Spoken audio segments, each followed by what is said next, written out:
이 저녁 하나님께서 우리에게 주시는 말씀은 시편 100편 1절부터 5절입니다. 시편 100편 1절부터 5절입니다. 구약 847쪽입니다. 구약 847쪽입니다.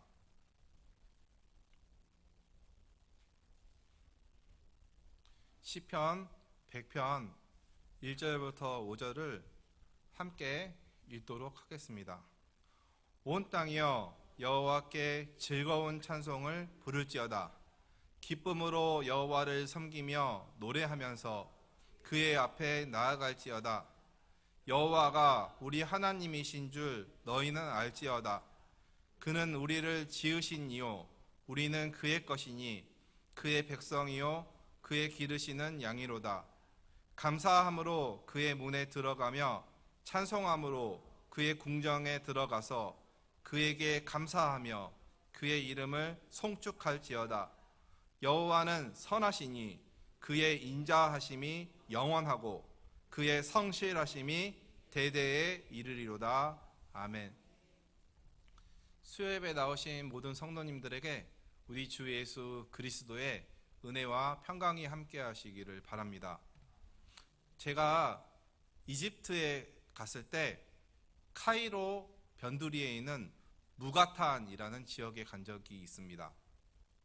이 지역은 이집트에서 가장 못 사는 사람들이 사는 지역으로 일명 쓰레기 마을이라고 불립니다. 이곳을 지나가려면 악취가 너무 심해서 마스크를 쓰지 않고서는 견딜 수 없을 정도로 냄새가 납니다. 이곳에는 우리와는 조금 다르지만 넓은 범주에서 기독교라고 할 수 있는 콥트 교인들이 살고 있습니다. 이들이 이런 쓰레기 마을에 오게 된 이유는 무슬림이 90% 이상인 이집트에서 기독교 박해가 시작되자 신앙을 지키고자 사람이 안 사는 외진 곳으로 왔기 때문입니다. 그들은 모진 신앙의 핍박 속에서도 그것들을 견디며 이곳에 정착하며 하나님께 예배했습니다. 먹을 것이 없어서 심지어 탕자가 먹었던 쥐염 열매까지 실제로 먹으며 생명을 유지했다라고 합니다. 거대한 돌산을 깎아서 상상을 초월할 정도로 큰 성화를 새겨놓은 산 암벽을 만나게 되는데, 큰 채석장을 지나서 오면 이런 것들이 이게 있는데 그 교회를 보면 정말 웅장하고 거대하고 아름답습니다. 이들은 현재 아직도 이집트에서 최하위층의 삶을 살아가고 있습니다. 제가 이 무가탄 지역을 갔었을 때 오래됐지만 이들의 신앙과 아름다운 교회에 감동했지만 사실 이것보다 더 감동한 것이 하나 있습니다. 그것은 무엇이냐면 날마다 냄새나는 쓰레기를 정리해서 생계를 유지하는 이들인데 아이들부터 어른들까지 한 명 한 명 해맑은 웃음을 소유하고 있다라는 점이었습니다. 유명한 관광지는 아니기에 외국인이 낯설만도 한데 지나가면서 알로 이렇게 인사하면 아이부터 어른까지 아주 해맑은 웃음을 지으면서 손을 들고 함께 알로라고 화답해 줍니다. 마치 영화 속 세상을 걸어가는 그런 느낌이었습니다. 이렇게 순수하고 맑은 사람들이 사는 세상이 있다는 사실 때문에 매우 큰 감동을 받았습니다. 우리나라 초등학교 애들에게 지나가면서 외국인이 인사하면 우리 아이들이 해맑은 웃음으로 똑같이 인사할지는 사실 의문입니다. 어른들은 얼마나 반가운 얼굴로 인사할지도 더 의문입니다. 무가탄 지역 사람들은 생활에 여유가 있는 사람들이 아닙니다. 오히려 매우 궁핍한 생활을 하고 있는 사람들입니다. 이들에게 있는 평안과 기쁨과 허물 없는 대인관계는 어디서 나오는 것일까요? 이 점이 매우 궁금했습니다. 잠깐 사진 좀 보여주실 수 있겠습니까? 제가 가서 찍었던 모습인데 그냥 카메라 앞에서 모든 아이들이 스마일입니다. 이유도 없습니다. 주관적인 분석이지만 제가 느끼고 결론 내린 것은 하나님을 철저하게 신뢰하고 자신에게 주어진 상황에 감사할 수 있는, 자족할 수 있는 그 믿음 때문인 것 같습니다. 삶 속에 자연스럽게 녹아있는 신앙, 그 삶으로 삶을 만족하며 행복하게 살 수 있는 것입니다. 아직도 그들의 깨끗한 미소가 머릿속에 지워지지 않는 것을 보면 우리를 행복하게 하는 것은 소유의 많고 적음이 아니라 신앙 안에 녹아져 있는 하나님을 향한 감사와 신뢰, 그리고 성품, 그리고 하나님께서 주신 것들에 대해서 자족하는 그런 마음인 것 같습니다. 사랑하는 여러분, 하나님께서 우리에게 주신 모든 상황들에 대해서 감사하며 현재를 살아가고 계십니까? 하나님께서는 성경 말씀을 통해서 끊임없이 우리가 하나님께 감사하기를 원하시고 계시고 하나님의 사랑과 은혜를 깨달으며 믿음의 선배들은 항상 하나님께 우리에게 감사하라고 명령하고 있습니다. 시편 50편 23절을 보면 감사로 제사를 드리는 자가 나를 영화롭게 하나니 그의 행위를 옳게 하는 자에게 내가 하나님의 구원을 보이리라 라고 말씀하고 계시고 시편 147편 7절을 보면 감사함으로 여호와께 노래하며 수금으로 하나님께 찬양할지어다 라고 말씀합니다. 구약뿐만 아니라 신약을 봐도 그렇습니다. 감사는 계속됩니다.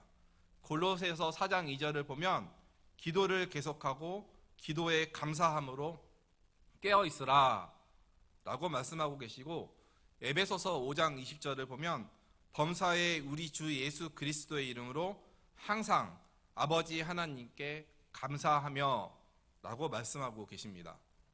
성경 말씀의 처음부터 요한계시록까지 수없이 많이 하나님께 감사하라고 말씀하고 계시고 믿음의 선배들이 수없이 많이 하나님께 감사드린다라고 고백하고 있습니다. 그렇다면 우리는 왜 이렇게 하나님께 감사드려야 하고 감사한다고 늘 고백해야 할까요?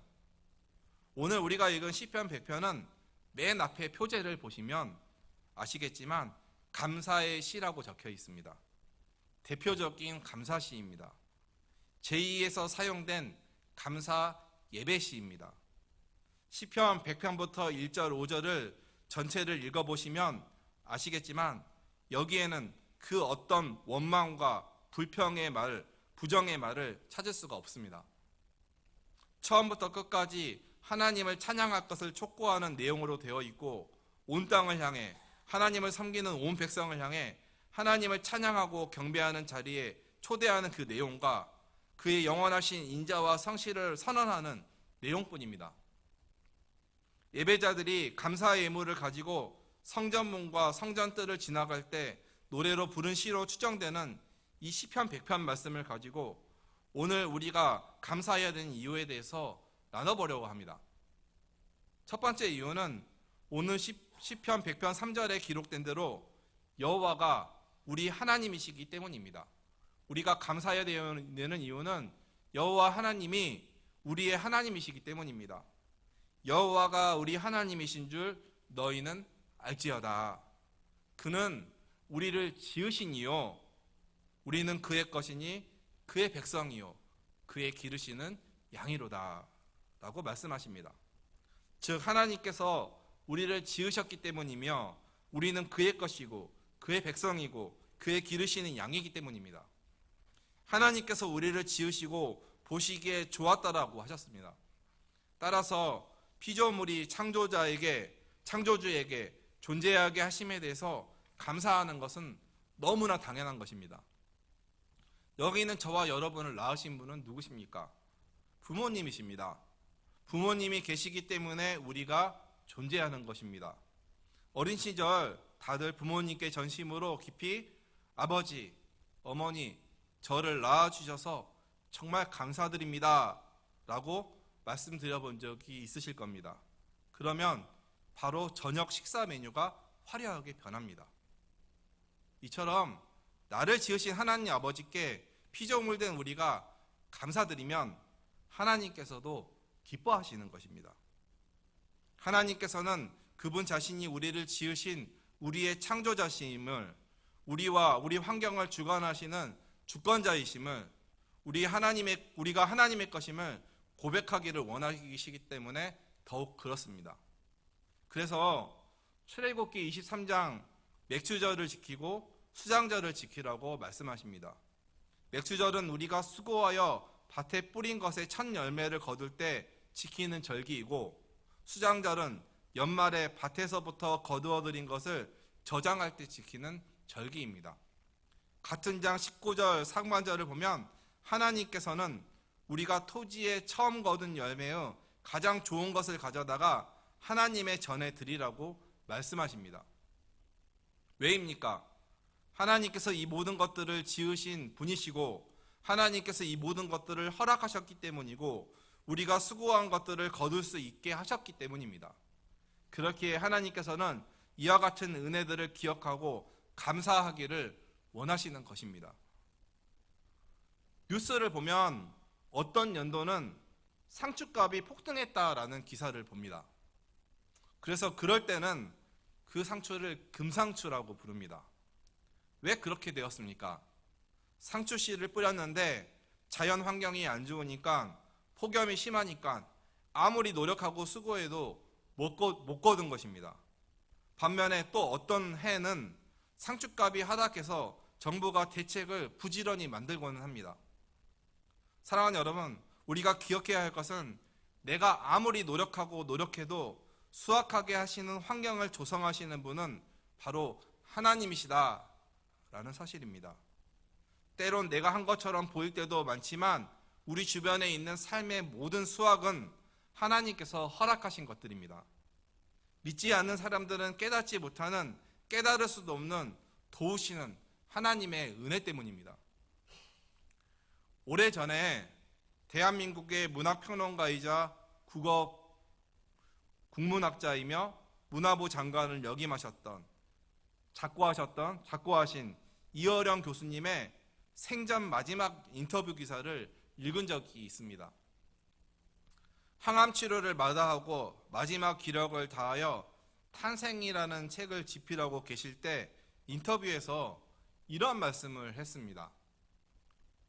뒤늦게 깨달은 생의 진실은 모든 게 선물이었다는 것입니다. 마이 라이프는 기프트였어요.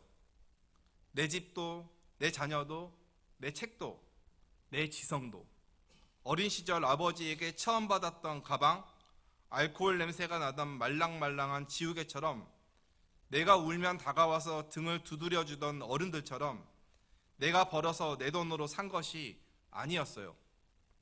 우주에서 선물로 받은 이 생명처럼 내가 내 힘으로 잃었다고 생각한 게 다 선물이더라고요 라고 말씀하셨습니다. 그렇습니다. 이어령 교수님이 뒤늦게 깨닫고 고백하는 것처럼 내가 가진 모든 것들은 하나님의 선물이고, 내 힘으로 잃었다고 생각하는 수확들조차 다 하나님의 선물이며, 내 것은 원래 하나도 없었고 오직 우리 존재 자체가 바로 하나님의 것입니다.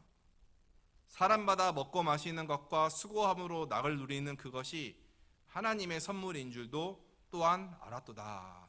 전도서 3장 13절 말씀입니다. 따라서 하루하루를 살아가면서 우리에게 주어진 수확이 생긴다면 첫 번째로 하나님께 감사드리는 감사의 삶을 저와 여러분 우리 모두가 살아야 합니다.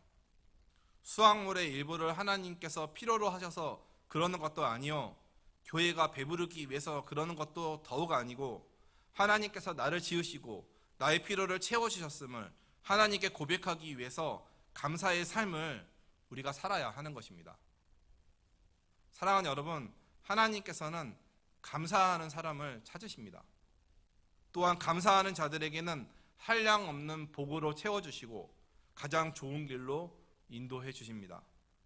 이것들을 삶의 자리에서 날마다 경험하는 그런 은혜가 저와 여러분에게 있기를 바랍니다. 우리가 하나님께 감사드려야 되는 두 번째 이유는 우리가 기쁨으로 섬기는 하나님께서 선하시고 그의 인자하심이 영원하기 때문입니다. 다시 한번 말씀드립니다. 우리가 기쁨으로 섬기는 하나님께서 선하신 분이시고 그의 인자하심이 영원하시기 때문입니다. 5절입니다. 여호와는 선하시니 그의 인자하심이 영원하고 그의 성실하심이 대대에 이르리로다. 오늘 4절을 보면 감사함으로 그의 문에 들어가며 찬송함으로 그의 궁전에 들어가라라고 말씀하십니다. 왜냐하면 하나님께서 선하시고 그의 인자하심이 영원하기 때문입니다. 또한 신약 데살로니가전서 5장 18절에서 범사에 감사하라고 말씀하고 계십니다. 사랑하는 여러분, 왜 범사에 감사해야 합니까? 감사는 하나님의 선하심을 깊이 깨달을 때 비로소 나타날 수 있는 신앙의 태도이기 때문에 그 어떤 상황이든지 하나님의 선하심을 신뢰하기 때문에 원망과 불평이 아닌 범사에 감사가 되는 것입니다. 내 상황이 힘들고 어려워도 하나님이 선하심을 알기 때문에 그것이 범사에 감사가 되는 것입니다. 이스라엘 민족이 출애굽에서 40년 동안 광야 생활을 할 때 왜 원망과 불평만 늘어놓았습니까? 죽을 정도로 힘들고 배고프니까, 극한 상황에 놓이니까 하나님이 어떤 분이신지에 대한 깊은 성찰이 사라진 것입니다. 힘들더라도 지난 일들을 돌아보면 하나님께서 자신들의 애굽의 압제에서 구원하여 주셨고 약속의 땅 가나안 땅으로 능히 돌려보내실 선하시고 인자하심이 영원하신 하나님이심을 망각하고 감사함을 잃어버렸던 것입니다. 하나님의 자녀로서 세상을 살아간다는 건, 그리스도인으로서 믿음을 지키며 살아간다는 것이 결코 쉽지 않은 세상이고 시대입니다. 그 어느 때보다 치열한 경쟁 사회 속에서 숨가쁘게 우리를 살아가고 있습니다. 어떤 때는 실직도 경험하고 어떤 때는 건강에 이상 신호도 오기도 하고 사람과의 관계 문제로 인해 모든 것을 다 내려놓기도 쉽고 사회적인 구조적으로 해결할 수 없는 문제가 나를 짓누르기도 합니다. 그러나 그 어떠한 상황이든 극한 상황일지라도 우리는 하나님의 선하심과 그의 인자하심이 영원하고 그의 성실하심이 대대에 이르심을 기억하고 신뢰해야 합니다. 하나님께서 나의 때가 아닌 하나님의 때에, 내 방법이 아닌 하나님의 방법으로 가장 좋은 것을 주시는 가장 선하신 하나님이심을 믿고 고백하고 의지하고 기다릴 때 우리는 감사함으로 하나님의 임재하시는 지성소를 향해 그의 문을 열며 들어갈 수 있는 것입니다. 사랑하는 여러분, 저기 걸린 여러분 앞에 놓이는 저 십자가를 바라보십시오. 하나님이 얼마나 선하시고 인자하신 하나님이십니까? 하나님은 우리가 아직 죄인 되었을 때 그리스도께서 우리를 위하여 죽으심으로 하나님께서 우리에 대한 자기의 사랑을 확증하여 주신 분이십니다. 우리는 살 소망이 없었지만 하나님의 선하심 때문에 예수 그리스도를 통한 구원이 이루어졌습니다. 그렇다면 이와 같이 하나님의 선하심을 맛본 우리는 어떻게 살아가야 하겠습니까? 마땅히 우리는 우리를 때마다 구원하여 주시는 선하시고 인자하신 하나님께 감사드리지 않고는 견딜 수 없는 것입니다. 따라서 하나님의 선하심으로 인하여 우리 안에 구원받은 기쁨이 때마다 차고 넘쳐서 날마다 숨쉬는 순간마다 하나님께 감사드리는 우리 모두가 되기를 바랍니다. 마지막으로 하나님께 감사함으로 나갔던 특별한 한 분을 오늘 소개해 드리려고 합니다. 8, 9년 전에 제가 서점에서 책을 보다가, 그림 좀 보여주세요. 감사하는 밥이다 라는 이 책을 본 적이 있습니다. 이 책의 주인공은 미즈노 겐조라는 시인으로 일본인입니다. 일본인. 1937년에 태어나서 1984년까지 사셨던, 짧은 생애를 살았던 분입니다. 제가 이 책을 읽다가 너무나 큰 감동과 도전을 받았습니다. 이분은 초등학교 4학년 때 이질에 의한 고열로 뇌성 소아마비가 되었습니다. 손과 발을 자유롭게 움직이지 못할 뿐만 아니라 무언가 말하지도 못하고 자신의 의사를 표현할 수 있는 수단은 오직 눈을 깜빡이는 것밖에 없습니다.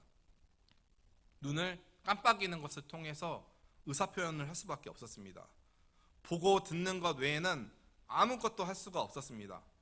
그러던 그가 5년 후에 예수 그리스도를 영접하게 되고 구원의 기쁨과 즐거움이 무엇인지 알게 됩니다. 그 후 그는 시를 쓰게 되는데 일본어 자음표를 걸어놓고 어머니가 글자를 가리키면 눈 깜빡임을 통해 의사를 표현하고 어머니가 한자 한자 받아 적습니다. 어머니가 훗날 돌아가셔서 더 이상 시를 쓸 수 없을 때, 걱정할 때 하나님께서는 또 놀라운 역사를 믿음의 제수시를 붙여줘서 일평생 찬양시를 썼습니다. 제 마음에 박힌 시 몇 개가 있는데 한번 소개하고 낭독해 보겠습니다. 먼저 오늘 하루도라는 시입니다. 신문 냄새에 아침을 느껴, 차가운 물맛에 여름을 느껴, 풍경 소리에 선선한 해 진력을 느껴, 개구리 소리에 졸음을 느껴, 오늘 하루도 끝나지 않았어. 하나하나에 하나님의 은혜와 사랑을 느껴 라고 시를 썼습니다.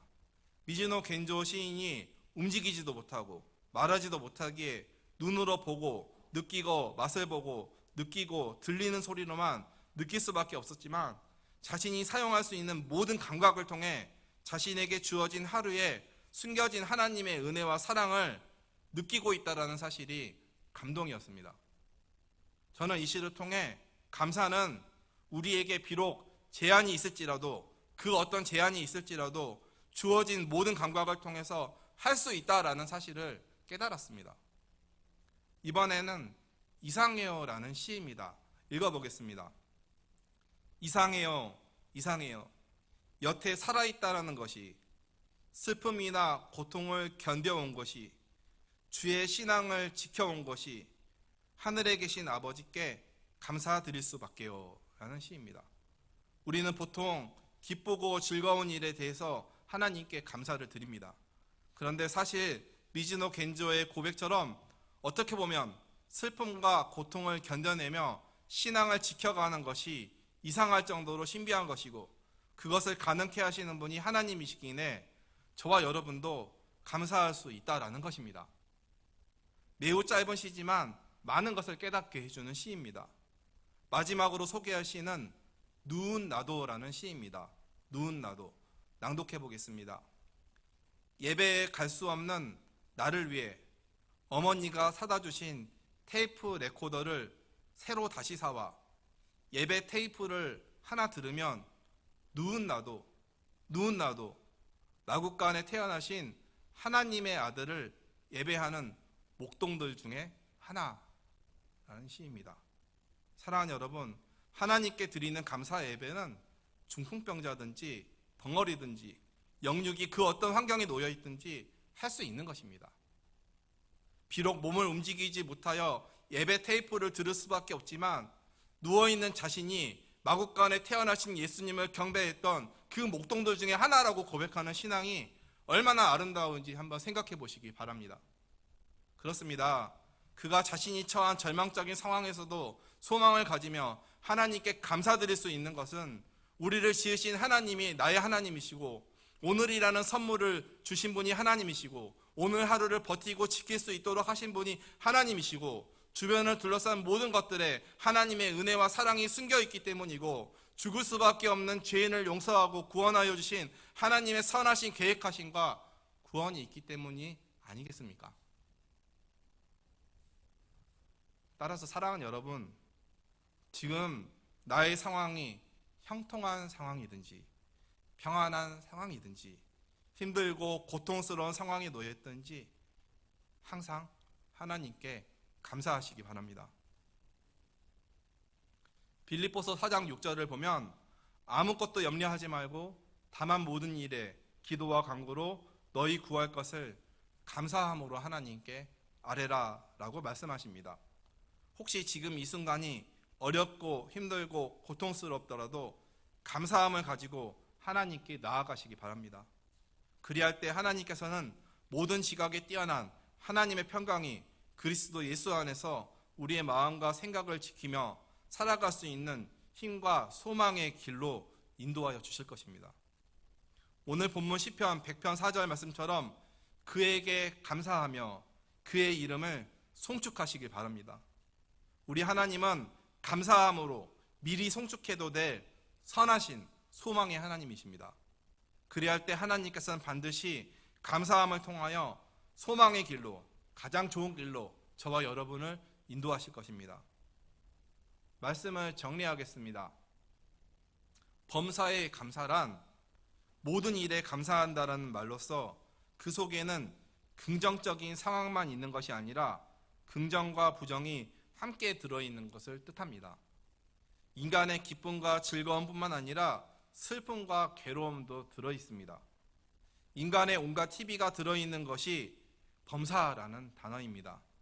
범사에 감사라는 말은 긍정과 부정을 초월해서 절대 긍정을 만들어내는 것을 말합니다.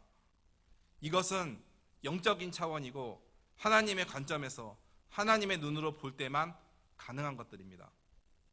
내 관점에서는 극도로 고통스럽고 도저히 이해할 수 없고 완전한 절망과 극도의 고통인 상황에서도 하나님을 끝까지 신뢰했던 수많은 믿음의 선배들은 어려움과 고통을 통해서도 이루실 하나님의 선한 뜻이 있음을 믿고 하나님의 눈으로, 믿음의 눈으로 이 사건을 바라보고 하나님께 감사드렸습니다.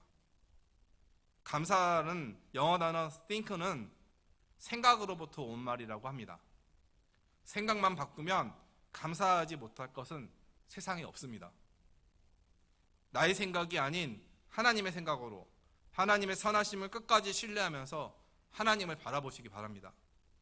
환경과 상관없이 하나님께서 우리를 지으신 이요, 우리를 기르시는 이시요, 우리가 그의 영이라는 이 변치 않을 이 아이덴티, 이 정체성만으로도 매 순간 우리에게 주신 모든 것들에 항상 기쁨으로 감사하시기를 바랍니다.